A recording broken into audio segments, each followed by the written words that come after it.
भगवत मार्ग में सबसे ज्यादा गंदगी पैदा करके हृदय को भगवान से विमुख करने वाला आचरण है काम। बहुत सुंदर सूत्र है इसमें कि लंबे समय तक यदि काम का वियोग सहा जाए तो उसकी सामर्थ्य नष्ट हो जाती है। बहुत जोर का सूत्र है और इसी सूत्र से अपने लोग विजय प्राप्त कर सकते हैं।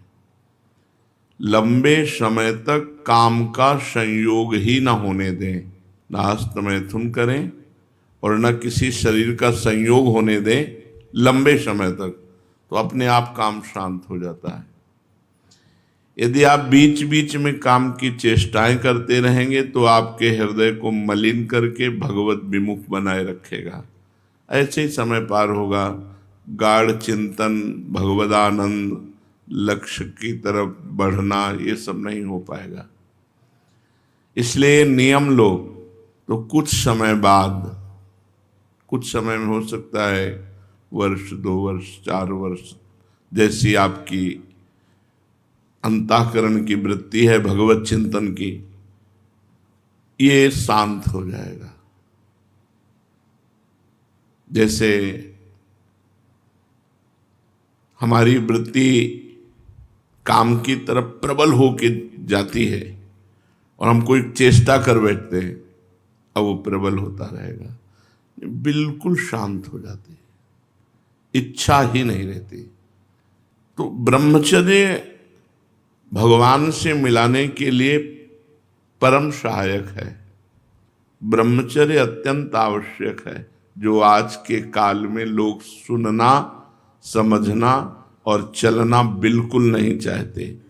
व्यभिचार की बात सुनना चाहते हैं, व्यभिचार की बात समझना चाहते हैं, व्यभिचार करना चाहते हैं। ये हमारी कलयुगी मनोवृत्ति ब्रह्मचर्य की तरफ बढ़ना ही नहीं चाहती। जिनको भगवान ने ब्रह्मचर्य रखने का सौभाग्य दिया कि आजीवन ब्रह्मचर्य रहो, ये दुर्भाग्य नहीं है कि आपको स्त्री संयोग नहीं मिला, पुरुष संयोग नहीं मिला, ये सौभाग्य है, ये अत्यंत सौभाग्य है। जो बच्चियां मुंडन करा करके भगवान के मार्ग में, कुछ लोगों का कहना है कि स्त्री मुंडन नहीं कराती, तो जो सुहागवती स्त्री है वो भी जब भगवान की तरफ कदम रखती तो पहला कदम होता मुंडन करवाना है। उदाहरण में माधव सिंह की पत्नी रत्नावती जी जब पहला कदम परमार्थ में उठाया तो पहले मुंडन करा के संतों के बीच में बैठ गए। और विरक्त, ये तो परमहंस बच्चियां हैं, बाल ब्रह्मचारी विरक्त सन्यासिनी, मुंडन करा करके अपने सौंदर्य का नाश करके, मुख पे रजलेप करके जो भगवत मार्ग में चल रही, इनकी चरण वंदना है। ये अहोभाग्य, सौभाग्य, ये कोई छोटी मोटी बात है आजीवन ब्रह्मचर्य रहना। यहाँ ब्याह होने पर पति से संतुष्ट नहीं रहती, साइड में 1-2 बॉयफ्रेंड और पति को कटवा के फेंक देती है। कैसे कैसे आचरण हो रहे हैं। ब्रह्मचर्य अत्यंत आवश्यक विषय है। इसे सहने से नष्ट किया जा सकता है, भोगने से नहीं। इस विषय को बहुत अच्छे से समझ लें। सहन कर, सहत सहत बाढ़े भगति, गृह तन गुरुहित गार। इसको किसी तरह मत छुओ, काम चेष्टा को किसी तरह मत छुओ। शांत रहो, अकेले रहो, नाम जप करो, वाणी पाठ करो, भगवत चरित्रों का चिंतन करो, शांत हो जाए, एकदम शांत हो जाता है। मतलब इतना शांत हो जाता है कि सामने भोग की सुविधा है पर आपकी इच्छा ही नहीं। इसे कहते हैं उपरति, त्याग, वैराग्य और उपरति। ये रोकने से नहीं, ये स्थिति आती है जब आप बहुत समय तक किसी भी तरह का काम संबंध इंद्रियों को नहीं होने दिया तो शांत हो जाती है। ये नियम ले लो। जो सतमार्ग में चलने वाले गलती का शिकार बन चुके हैं, जैसे हस्त मैथुन आदि का, तो कसम खा के नियम पूर्वक उसे छोड़ दो, नहीं तो आगे नहीं बढ़ पाओगे परमार्थ में। वो आपको गिराता रहेगा, और वो गिराता रहेगा तो निरुत्साहित रहोगे। ब्रह्मचर्य एक उत्साह है, जिधर लगा दो उधर उत्साह पूर्वक लग जाओगे। इसलिए सब संतों से और गृहस्थों से प्रार्थना है। शास्त्र में आया है मासिक धर्म के पत्नी के होने के बाद 1 सप्ताह तक स्पर्श नहीं, 1 सप्ताह के बाद 1 बार महीने में संयोग गृहस्थ के लिए आया है शास्त्र में, और विरक्त आजीवन ब्रह्मचर्य के लिए आया है। तो आजीवन ब्रह्मचर्य मात्र से ही आपको भगवत प्राप्ति हो जाएगी, क्योंकि वो इतना उत्साह प्रकट करेगा कि आप बैठ ही नहीं सकते हैं। आप सत्कर्म करेंगे, नाम जप करेंगे, वाणी पाठ करेंगे। ब्रह्मचर्य नींद को, तमोगुण को नष्ट कर देता है। ब्रह्मचर्य भागवतिक उत्साह नष्ट कर देता है। ब्रह्मचर्य शरीर की पीड़ा को सहने की सामर्थ्य देता है। ब्रह्मचर्य में होश रहता है और जोश रहता है। होश भी रहता है, जोश भी रहता है। लोग जोश में होश खो देते हैं, लेकिन ब्रह्मचारी जोश में होश में रहता है, होश में ही जोश का प्रयोग करता है। बेहोश होकर जोश का प्रयोग नहीं करता, उसमें दिव्य तेज रहता है। इसलिए यहां कह रहे हैं कि लंबे समय तक यदि काम का संयोग न किया जाए तो इंद्रियां शिथिल हो जाती हैं और काम क्रमशः नष्ट हो जाता है। क्रमशः शब्द है, क्रमशः का मतलब धीरे धीरे। अभी कम वेग से आया, फिर और कम वेग से आएगा, फिर और कम, फिर स्फुरना होगी, फिर शांत हो जाएगा। और पवित्र प्रेम का उदय होता है काम नष्ट होने पर। जो भगवत प्रेम है वो काम नष्ट होने पर उदय होता है। इसलिए दृढ़तम रहो, दृढ़, दृढ़तर और दृढ़तम। दृढ़तम रहो कि हम किसी भी तरह काम की प्रेरणा से कोई भी इंद्रिय का प्रयोग नहीं करेंगे। यदि वैरागी वैराग्य मार्ग में हो तो दृढ़तम हो जाओ, मतलब दृढ़, दृढ़तर और दृढ़तम, मतलब महान दृढ़ हो जाओ कि मर सकता हूं लेकिन गलत आचरण नहीं कर सकता। भूल न दे कुमारग पाऊं, ऊसर बरसे तरण नहीं जामा, संत हृदय जिमि उपज न कामा। संतों का हृदय निष्काम हो जाता है। आप सब संत वेश में हैं, भगवत मार्ग में हैं, तो ये नियम लीजिए कि हम कभी हस्त क्रिया नहीं करेंगे। अंदर से नियम लीजिए कि कभी हस्त क्रिया नहीं करेंगे।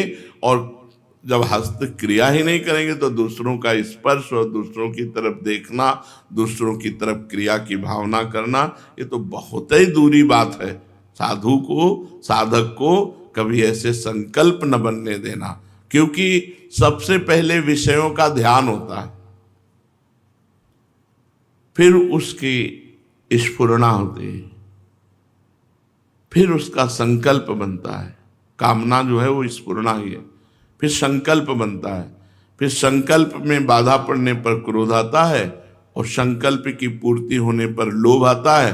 दोनों नाश कर देते हैं। क्रोध से मूढ़ता, मूढ़ता से स्मृति का नाश, स्मृति से बुद्धि का नाश। ध्यायतो विषयान पुंसान संगास्तेषूप जायते, संगात संजायते कामः, कामात् क्रोधो भी जायते, क्रोधात् भवति सम्मोहा, सम्मोहा स्मृति विभ्रमा, स्मृति भ्रंशात् बुद्धिनाशो, बुद्धिनाशात् प्रणश्यति। साधक को ध्यान रखना चाहिए कि जैसे काम का चिंतन हुआ तत्काल हटाओ उसको। संगास्तेषूप जायते, संग करने की इच्छा हो जाएगी। संग करने की इच्छा होते ही काम बलवान हो जाता है और वो संकल्प बना लेता है। संकल्प बनाते ही क्रोध सम्मूढ़ता या लोभ सम्मूढ़ता, दोनों स्मृति का नाश करके बुद्धि का भ्रष्ट हो जाना, तो परमानंद की प्राप्ति फिर नहीं हो पाती। तो जो हमारे परमार्थ में सबसे ज्यादा घातक वस्तु है वो है काम। इस काम से सब लोग पीड़ित हैं, पूरा चराचर जगत पीड़ित है। अगर कोई बच सकता है तो नाम जापक, भगवत मार्ग का पथिक, संयम से चलने वाला, ये अविद्या है शरीर। इस शरीर को बहुत पुष्ट करना, बहुत बलवान करना ठीक नहीं। हमारे अंदर जब काम सताए, जब हमारे अंदर ऐसी गंदी प्रेरणाएं आए, तो हमें उपवास का आश्रय लेना चाहिए। उपवास से बहुत जल्दी पवित्रता हृदय में आ जाती है, शरीर शिथिल होने लगता है, तो इंद्रियां शांत हो जाती हैं, मन शांत होने लगता है। जब कभी किसी उपासक को ऐसा लगे कि अब असहनीय काम आ रहा है, तो 2 4 5 दिन 10 दिन के लिए भोजन छोड़ दो, पानी ले लो, थोड़ा फल ले लो, थोड़ा दूध ले लो, ऐसे 10-5 दिन रहो, अपने आप शांत हो जाएगा। शांत हो गया फिर भोजन लेने लगो, फिर बढ़ गया फिर शांत कर लो। इस तरह यदि लंबे समय तक काम का संयोग ना होने दोगे, तो इसमें लिखा हुआ है कि क्रमशः वो शांत हो जाएगा। विश्वास करो, भगवान सदा ही तुम्हें देख रहे हैं, तुम्हारे अत्यंत समीप हैं, तुम्हारी प्रत्येक स्थिति को वो जांच रहे हैं। अंदर जो तुम्हारे स्थिति है उसको वो जांच रहे हैं, तुम्हारी हर एक हरकत को वो देख रहे हैं। साधु, साधक, भक्त, वैष्णव बड़े ध्यान से सुनो। जिनकी तुम आराधना करके प्रसन्न करना चाहते हो, वो भगवान तुम्हारे साथ हैं, तुम्हारी अंदर की स्थिति को देख रहे हैं, बाहर की परिस्थिति को देख रहे हैं, तुम्हारी एक एक हरकत को देख रहे हैं। जब तुम कोई हरकत करो तो तुम्हें ध्यान आना चाहिए कि प्रभु देख रहे हैं। क्या मैं इस हरकत से प्रभु को प्रसन्न कर पाऊंगा? ये हरकत करूं, गंदी बात करूं और फिर मैं प्रभु से कहूं प्रभु तुम प्रसन्न हो जाओ, तुम हमारे स्वामी हो, ऐसा। बस विश्वास पूर्वक तुम्हें यह समझने की जरूरत, बहुत जल्दी ठीक हो जाओगे कि हर समय प्रभु हमारी बात देख रहे हैं, हमारी चेष्टा देख रहे हैं।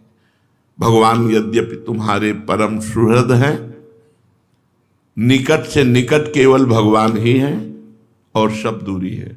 शरीर के संबंधी भोग, शरीर संबंधी रिश्ते नातेदार, ये सब विनाशी हैं, ये सब दूर हैं। तुम अविनाशी हो और तुम्हारे भगवान अविनाशी हैं। तुम्हारे निकट से निकट, निकटतम केवल भगवान है। सच्चे मन से अब उन्हें अपना परम सुहृद समझकर पुकारोगे तो तत्काल तुम्हारी सुनवाई होगी और भगवत कृपा उतरेगी और तुम्हें तुम्हारी स्थिति से ऊपर उठाकर परम दुखों से पार कर देगी। भगवान परम दयालु है। तुम चाहे कितने पतित हो, कितने ही पातकी हो, कितने ही घृणित क्यों न हो, भगवान का ऐसा स्वभाव है कि वो कभी किसी से घृणा नहीं करते, तो तुमसे भी घृणा नहीं करते। तो तुम इस बात को समझकर कातर स्वर में उन्हें पुकारो, वो एक क्षण में तुम्हारी स्थिति बदल देंगे। बिल्कुल कहता हूं, एक क्षण में स्थिति बदल देंगे। भगवान का परम आश्रय लो, अन्य आश्रयों का त्याग करके। इस संसार में कोई भी तुम्हें अपना नहीं मानता, हृदय से कोई नहीं मानता। ये बाहरी संबंध सुखों के लिए हैं। हम तुम्हें भोग कर सुख ले लें, तुम्हारे द्वारा सुख ले लें तो तुम हमारे प्रिय, और अगर जिस दिन ये पता चला कि हमारे लायक नहीं रहा तो फिर देखो कोई नहीं पूछता। तो इसलिए तुम भगवान का परम आश्रय लो और भूल जाओ अपने रिश्ते नातेदारों को, भूल जाओ सारे संबंधों को। भगवान से विनय करो कि मुझे घर परिवार रिश्ता नाता याद ही ना आवे, आप ही स्मृति में रहें और सारे कार्य आपकी स्मृति में रहें। कोई अन्य हमारी स्मृति को न चुरा ले, हमारी स्मृति न बन जाए कोई। हमारा परम धन है स्मृति। यदि हमने किसी को अपना माना तो वो हमारी स्मृति को चुरा लेगा, भगवत स्मृति को रोक देगा और उसकी स्मृति आने लगेगी। चाहे तुम बिल्कुल निराश्रित हो एक बार हृदय से भगवान को अपना मानकर सारे संबंध छोड़ करके देखो, तुम महामधुरमय आनंद में डूब जाओगे। पक्की बात है। एक बार भगवान से, हर बार सबको हमने अपना माना, अब एक बार केवल भगवान को अपना मानकर उनका भजन करते हैं, फिर देखो परिणाम में कितना आनंद आता है। सर्वशक्तिमान भगवान, तुम्हारा दुख चाहे कितना भी प्रबल हो, संकट चाहे कितना पहाड़ जैसा हो, तुम्हारी विपत्ति चाहे किसी से भी न टलने वाली हो, भगवान की कृपा शक्ति के सामने सब तुच्छ है। तुम विश्वास करके भगवान की शरण में हो, भगवान का नाम जप करो, सर्वशक्तिमान भगवान को पुकारो, वे तुम्हारी विपत्ति, तुम्हारे संकट, तुम्हारे दुख ये क्षण में हर लेंगे। तुम्हें दिखाई देगा भगवान तुम्हारी सहायता कर रहे हैं, तुम्हें अनुभव में आएगा कि भगवान तुम्हारी सहायता कर रहे हैं, और तत्काल तुम्हारे पहाड़ से पहाड़ दुख भस्म हो जाएंगे, ढेर हो जाएंगे, धूल बन जाएंगे। पर किसी अन्य का आश्रय मत लो, केवल भगवान का विश्वास करो। भगवान सर्वलोक महेश्वर है, ईश्वरों के भी महान ईश्वर हैं। तुम पर चाहे जिस ग्रह की विपरीत दशा हो, बोले शनि 7.5 है, अमुक ग्रह हमारे विपरीत है, तो घोड़े की नाल की अंगूठी बनवाने से शनि अनुकूल नहीं हो जाएगा, राधा राधा कहने से अनुकूल होगा। भगवान सर्वलोक महेश्वर हैं, ईश्वरों के भी महान ईश्वर हैं। कैसी भी नीच कुग्रह की दशा हो, तुम और आश्रय मत लेना। हरिवंश महाप्रभु ने 2 पदों में वर्णन किया है। एक में कहा है, यदि तुम्हारा मन प्रभु श्री कृष्ण के चरणारविंद में लग गया है तो नीच ग्रह तुम्हारा क्या बिगाड़ सकेंगे। जो पे कृष्ण चरण मन अर्पित तो करी हैं का नवग्रह रंग, ये बेचारे गरीब नवग्रह। क्यों? क्योंकि ईश्वरों के ईश्वर सर्वलोक महेश्वर भगवान की शरण में है, तो ये तुम्हारे ऊपर कोई कुप्रभाव नहीं दिखा सकते। कोई ग्रह नक्षत्र, कोई भी गांव में एक दूसरे से लड़ाई लड़ने लगते, जैसे घर से निकले वो खाली बाल्टी लेकर के पानी लेने जा रहा है, अब वो उससे लड़ जाएगा, हमारा अपशकुन कर दिया खाली बात। कुछ नहीं, सब बाहरी बातों से नहीं। जिते विनायक शुभ अशुभ विघ्न करे नहीं कोई, विघ्न करे नहीं कोई, डरे कलिकाल कष्ट भय, हरे सकल संताप हरसि हरिनाम जपत जय। जहां तुम्हें अमंगल लगता हो वहां से तुम चले जाना, तुम्हारा मंगल होगा, अमंगल नहीं होगा। और अगर भगवान का भजन नहीं करते हो तो तुम चाहे जो कुछ कर लो, तुम्हारा परम मंगल नहीं हो सकता। कोई भी ग्रह नक्षत्र तुम्हें सुखी नहीं कर सकते। अगर हमारे हृदय में यह विश्वास हो जाए भगवान के प्रति, तो हमें इन सब बाहरी बातों से बचत हो जाए। तुम्हारा काम बनेगा भगवान का नाम जप करने से, भगवान की शरण में होने से। ये सब बाहरी बातें हैं। हम कहते हैं सांप बिल के भीतर घुसा बैठा है, ऊपर से लठ चला रहे हो, उसको कोई फर्क पड़ेगा? ये सब ऊपरी बातें हैं। पाप प्रवृत्ति जो दुख की जड़ है वो यहां है, वो नष्ट होगी भगवान के आश्रय से और भगवान के भजन से। इन सब बाहरी बातों को छोड़ो, इन सब बातों से कुछ नहीं होता। बड़ी मूर्खता छाई हुई है। हम आपसे प्रार्थना करते हैं, किसी ग्रह नक्षत्र की शांति के लिए या किसी देवी देवता की प्रसन्नता के लिए किसी भी जीव को कष्ट मत देना। अगर तुम किसी जीव की बलि दोगे तो तुम्हारी बलि चढ़ेगी और वो लेगा महाबली काल। काल तुम्हें ऐसी बलि चढ़ाएगा, होश में हो जा। कभी ऐसा सिद्धांत नहीं हुआ कि जो दूसरों को दुख दे और स्वयं सुखी हो जाए। नहीं, जिसने दूसरों को सुख दिया वही दुखों से पार पाया। इसलिए नवग्रहों की शांति के लिए, विनायकों की शांति के लिए एकमात्र उपाय है भगवान की शरण में होकर भगवान का नाम जप करो, सर्व मंगल हो जाएगा। नाम जपने से हृदय जलता है, बाहरी क्रियाओं से अहम पुष्ट होता है कि हाँ हमने ये दान किया, हमने ये तीर्थ गए, हम ये, लेकिन नहीं, नाम जपने से जो हृदय जलता है वो पाप नष्ट होते हैं, मन की मलिनता नष्ट होती, जन्म जन्म के प्रारब्ध जो हमारे बुरे हैं वो सब भस्म हो जाते हैं। इसलिए जलन पूर्वक नाम जप करना चाहिए। यदि हृदय जल रहा है तो भी नाम जप करना चाहिए, प्रसन्न होना चाहिए कि हमारा हृदय निष्पाप हो रहा है, हमारे दुखों का नाश हो रहा है, हम परम सुख की यात्रा में हैं। और यदि हृदय हर्षित हो रहा है और आप पाप कर्म कर रहे हो तो रोना चाहिए। आप अपने जीवन को दुख और संकट में डालने वाले हैं, आप ऐसी परिस्थिति में डालने वाले हैं जहां से निकलना मुश्किल है। बिल्कुल समझ, काल बहुत बली है और वो किसी की नहीं मानता। एक बड़ा धनी परिवार था, जब हम बच्चे थे गुरु आश्रम में, तो उस समय उन्होंने एक बड़ी गाड़ी खरीदी थी। बड़ा हर्ष मनाने मंदिर आए, भोग लगाया, बांटा और खूब आनंद मना रहे थे। सजी गाड़ी और सब, अकेला लड़का था उनका। वहाँ से ढूंढी घाट गंगा जी हैं और एक बहुत बड़े संत का आश्रम है, वहाँ वो जा रहे थे। बस खाई में गाड़ी गिरी और सब बच गए, अकेला लड़का मर गया। अब वो शोक का तूफान आया जो गाड़ी के हर्ष से नहीं पूर्ण होने वाला था, क्योंकि कुल का दीपक ही चला गया। काल महाबली है, बहुत सावधान।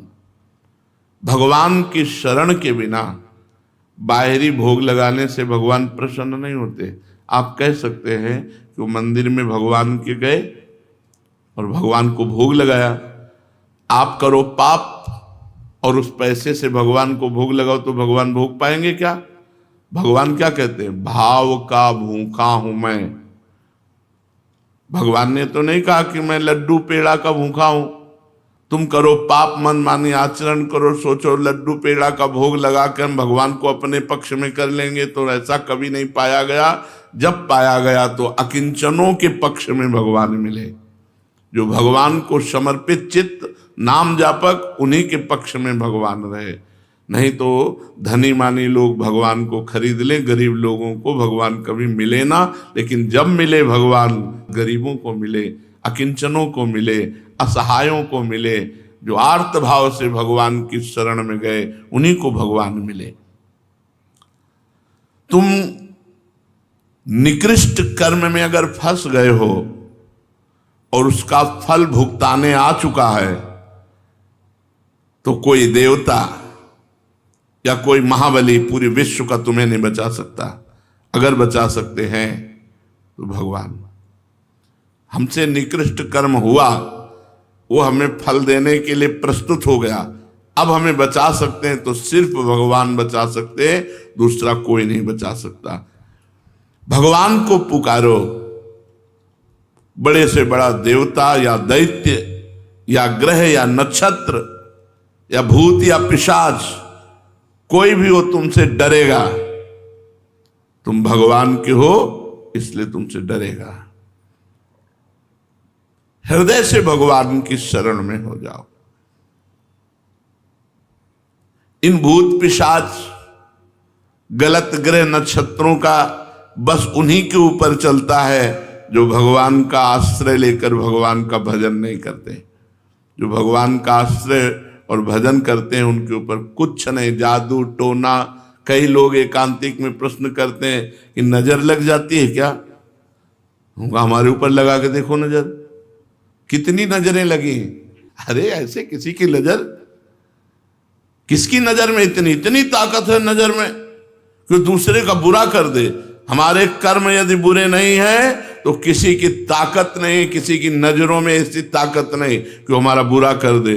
और हम यदि बुरे आचरण वाले हैं तो कोई भी सुख हमको नहीं मिलेगा, वो दुख में परिणित हो जाएगा। इन सब बाहरी बातों पर सत्संगी लोग ध्यान न दें। यो नजर लग जाती है, बिल्ली रास्ता काट गई, वो बाल्टी खाली मिल गई, कुछ भी ऐसे, या ग्रह नक्षत्र कोई अब ऊपरी चक्कर या भीतरी चक्कर, ये सब दलित दुराएं भजन न करने वालों के ऊपर लगती हैं। भजन करने वालों के ऊपर, जहां राधा राधा राधा वहां कोई बाधा ही नहीं है। भगवान पतित पावन है। जैसे सूर्य का स्वभाव ही है अंधकार नाश करना, चाहे कितना भी गहरा अंधेरा हो, सूर्य उदय होने के कुछ समय पहले ही वो नष्ट हो जाता है। ऐसे ही भगवान का नाम जापक जो है, भगवत प्राप्ति के पहले ही सब पाप ताप शोक सब नष्ट हो जाते, एक अद्भुत आनंद। वो शीतलता कहीं नहीं है जो शीतलता भजन में है। जो हृदय में शीतलता है, शांति है, सुख है, वो कहीं किसी में नहीं है। ये हम अपने छाती के अनुभव से कह रहे कि कहीं नहीं वो शीतलता, वो सुख, वो शांति। फालतू की बातों में सत्संगी लोग ध्यान ना दें। किसी जंतुर के बांधने से अगर ठीक हो जाए तो हम 2-4 किलो जंतुर बांध लें, 2-4 किलो बांध लें।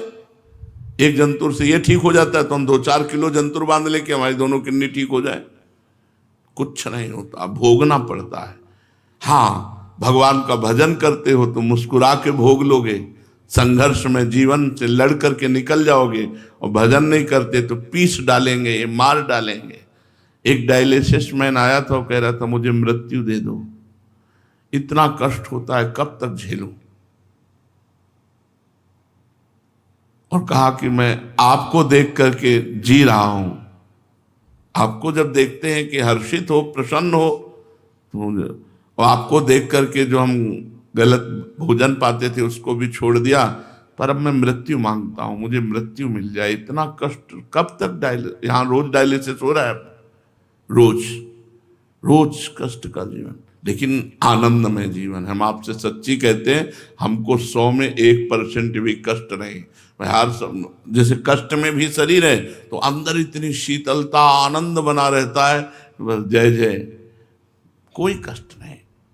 जीवन भर भगवान की शरण में रहे, बिल्कुल आनंद है। ये हम अपना इसलिए खोल खोल के बता देते हैं कि आप लोग इस बात को समझें कि ऐसी भयानक परिस्थिति में भी हम आनंदित हैं। फिर हृदय शीतल है, भगवान का चिंतन है, भगवान की कृपा, तो कोई परेशानी नहीं। इसलिए सत्संगी जनों, ग्रह नक्षत्र, विनायक, शुभ अशुभ, भूत प्रेत पिशाच जितने भी हैं, कोई भी ताकत नहीं रखता कि तुम्हें स्पर्श कर ले यदि तुम नाम जप कर रहे हो।